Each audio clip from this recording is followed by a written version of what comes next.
Hello guys! Welcome to my vlog. Today's video, tuturuan ko kayo kung paano gawing DHCP ang naka-PPPoE na modem na Huawei 5B5.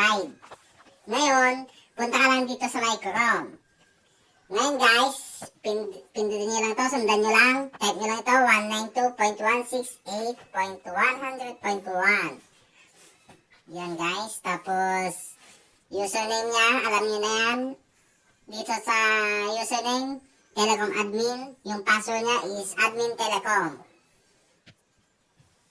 Ngayon guys, punta kayo dito sa may Advance. Cancel mo lang to, Advance. Tapos, gawing DHCP yung account mo. Ngayon, eto guys, yung ganyan na magpapakita. Diyan lang sa may 1.